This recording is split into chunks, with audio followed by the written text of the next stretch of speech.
প্রাক্তন সাংসদ ও বিজেপি নেতা রেবতী ত্রিপুরার বিরুদ্ধে থানায় মানহানির মামলা করলেন তিপ্রামথার যুব নেতা ডেভিড মুরা সিং।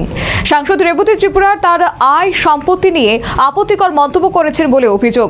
পাশাপাশি রেবতী ত্রিপুরার বাড়ি ঘেরাও করবেন বলেও হুঁশিয়ারি দিয়েছেন তিপ্রামথার নেতা ডেভিড। রাজ্য রাজনীতিতে সরকারের শাসক ও শরিক দলের মধ্যে একের পর এক বিবাদ উঠে আসছে জনসমক্ষে। নিজ নিজ রাজনৈতিক মঞ্চ থেকে শুরু হয়েছে একে অপরের বিরুদ্ধে রাজনৈতিক অভিযোগ। এবার এই ধরনের রাজনৈতিক বক্তব্যকে নিয়ে শুরু হয়েছে মামলা মোকদ্দমা। এমনই এক রাজনৈতিক বক্তব্যে আপত্তি জানিয়ে প্রাক্তন সাংসদ রেবতী ত্রিপুরার বিরুদ্ধে এবার থানায় মানহানির মামলা করলেন তিপ্রামথার যুব নেতা ডেভিড মুরা সিং। এদিন মেলাঘর থানায় মামলা দায়ের করে ডেভিড মুরা সিং জানান, সম্প্রতি প্রাক্তন সাংসদ রেবতী ত্রিপুরা তার আয় সম্পত্তি নিয়ে আপত্তিকর মন্তব্য করেছেন। পাশাপাশি রেবতী ত্রিপুরা তার ভাষণে ডেভিড মুরা সিং এর বিদেশ ভ্রমণ নিয়েও বিভ্রান্তিকর বক্তব্য রেখেছেন। উনি বললেন আমি নাকি দিল্লিতে আন্দোলন করে এসে জনগণের টাকা দিয়ে আমি বাড়িতে এসে একটা নতুন গাড়ি ক্রয় করলাম। কিন্তু আমি জানি এই দিল্লি থেকে আমি আসার পর এই গত 6 মাসে আমি না, আমার মা না, আমার বাবা না, আমার ওয়াইফ না, আমার 14 গোষ্ঠীতেও কেউ নতুন গাড়ি কিনছে না।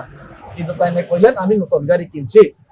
তো এটা কোনান থেকে সোর্স পাইলেন, কোনান থেকে উনি এই বক্তব্যটা দিলেন? এটা তো একজন মাননীয় এমপি, প্রাক্তন এমপি হইয়া, এত বড় নেতা হয়ে উনি এটা প্রমাণ করুক।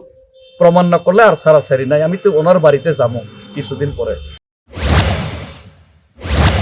মামলা করার পাশাপাশি রেবতী ত্রিপুরার কাছে তার এই বক্তব্যের স্পষ্টীকরণ চাইছেন ডেভিড মুরা সিং।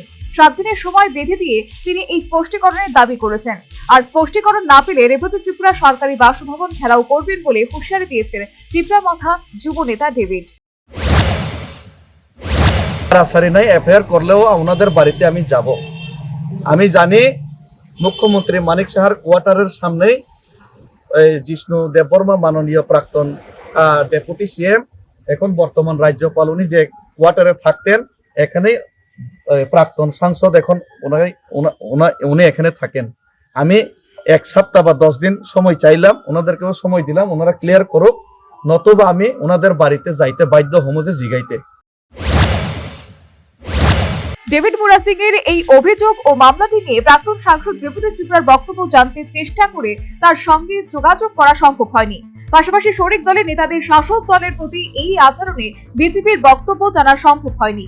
যদিও সারা রাজ্য জুড়ে শাসক ও শরিক দলের নেতাদের বিভিন্ন আচরণে দুই দলের অবস্থান নিয়ে জনসাধারণের ধারণা অনেকটাই স্পষ্ট হয়ে গেছে।